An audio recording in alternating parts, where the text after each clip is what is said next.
இவர்கிட்ட ஜாதகத்தில் 6/6/1983 காலையில் 11:30 சிவகாசியில் பிறந்திருக்காரு. இந்த ஜாதகருக்கு வயசு 40 வயசு 10 மாதம் 12 நாள் ஆகுது.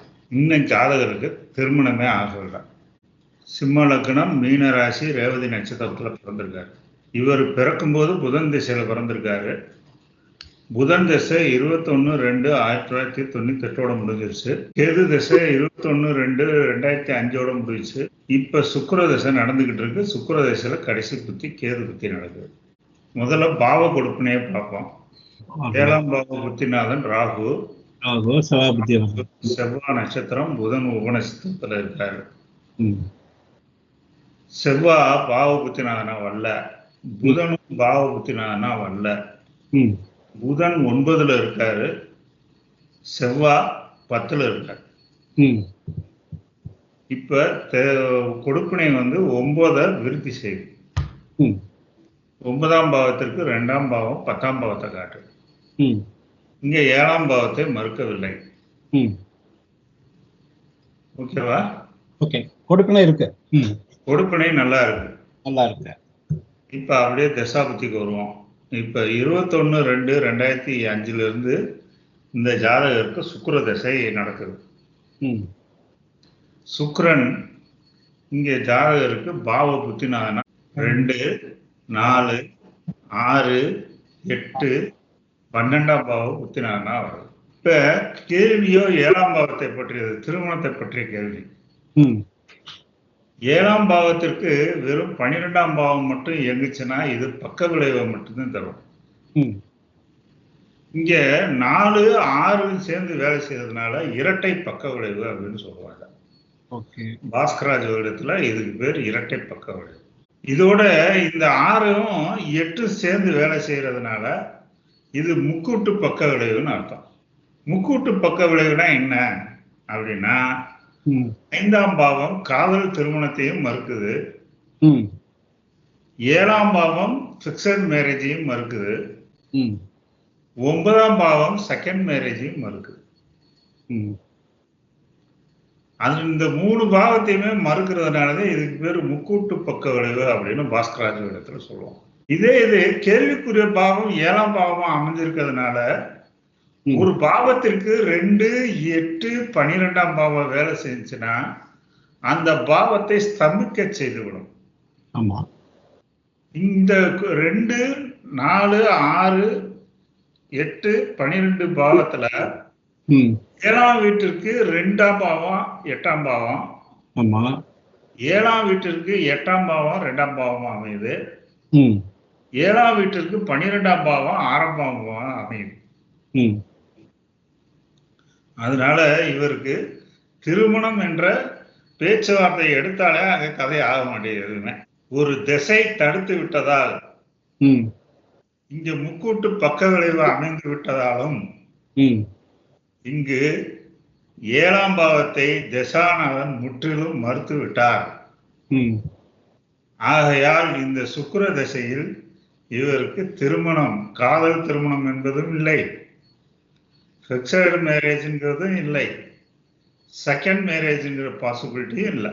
அதனால இவருக்கு 2005 இருந்து இவருக்கு 2025 பிப்ரவரி வரைக்கும் இந்த சுக்கிர தசை இவருக்கு திருமணத்தை தரவில்லை. அடுத்து வரும் திசை சூரிய தசை. சூரியன் பிறப்பு ஜாதகத்துல சந்திர நட்சத்திரம், சுக்கிரன் உபநட்சத்திரத்துல இருக்கார். இப்ப லக்ன தசாவுல இப்ப சூரிய தசைக்கு இங்க வரணும். இங்க சூரிய தசை வந்துருச்சா? இந்த சூரிய தசை சூரிய புத்தி சூரியன் அந்தரத்துல மேல வச்சு பார்த்தீங்கன்னாக்க இங்க சூரியன் கிரகம் செவ்வாய் நட்சத்திரம், செவ்வாய் உபநட்சத்திரத்துக்கு மாறிடுச்சு.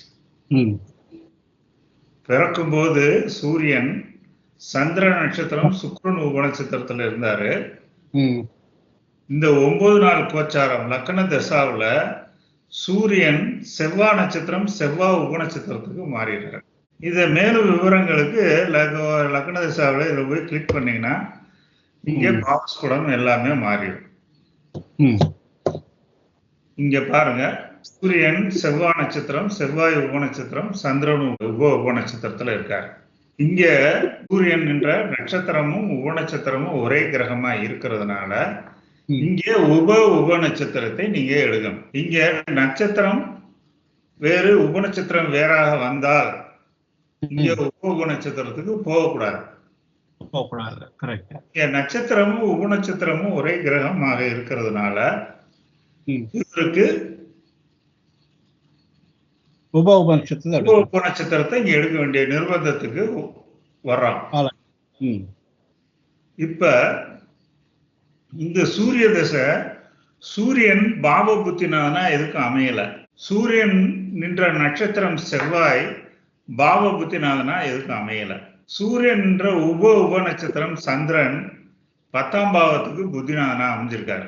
இந்த 9ஆம் நாள் கோச்சாரத்துல இந்த சந்திரன் 9ஆம் பாவத்துக்குள்ள வந்துடுறாரு. புரியுதா? புரியுது. இந்த 9ஆம் பாவத்துக்குள்ள சந்திரன் இருந்து 10ஆம் பாவத்தோட தொடர்புறதுனால 9ஆம் பாவத்தை விருத்தி செய்கிறது. அதனால் இவருக்கு சூரிய திசையில் 2ஆம் விவாக அமைப்பு உண்டு.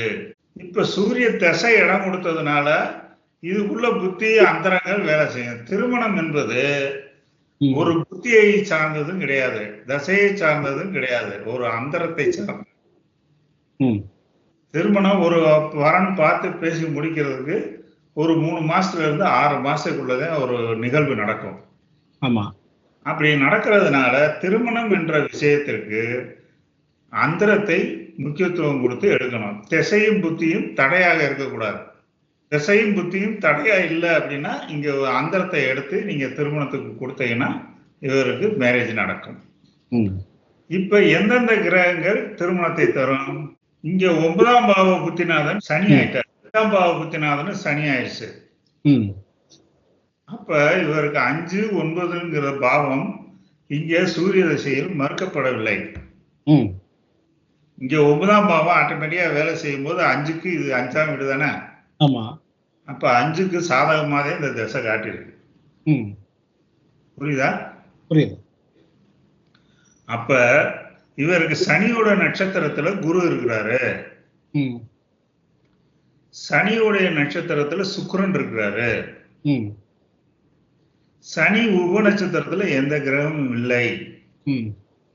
அப்ப சனி, சுக்கிரன், குரு இந்த 3 கிரகங்களும் 5, 9ஆம் பாவத்திற்கு காட்டுவதால் இது திருமணமான பெண்ணை காதலித்து திருமணம் செய்வதை இந்த 5, 9ஆம் காட்டு. வெறும் 5, 7 மட்டும் காட்டுச்சுன்னா திருமணம் ஆகாத பெண்ணை காதல் திருமணம் செய்வார். இங்க 5, 9ஆம் பாவத்தை கூட்டு விளைவா அது காட்டுறதுனால திருமணமான பெண்ணை காதல் திருமணம் செய்வாரு, 2ஆம் திருமணம் செய்வாரு. இது 5, 9ஆம் பாவ புத்திநாதன் சனியாக அமைஞ்சிருச்சு இல்லையா. இவரை விட வயசுக்கு கூடின பெண்ணையோ அல்லது வயோதிக தோற்றமுடைய பெண்ணையோ இவர் திருமணம் செய்வார். இந்த மாதிரி திருமணம் என்ற கேள்விக்கு நம்ம ஆய்வு செய்யணும். இந்த வீடியோவை பார்த்த வாசகர்கள் அனைவருக்கும் எனது நன்றி கலந்த வணக்கத்தை தெரிவித்துக் கொள்கிறேன். நன்றி, வணக்கம்.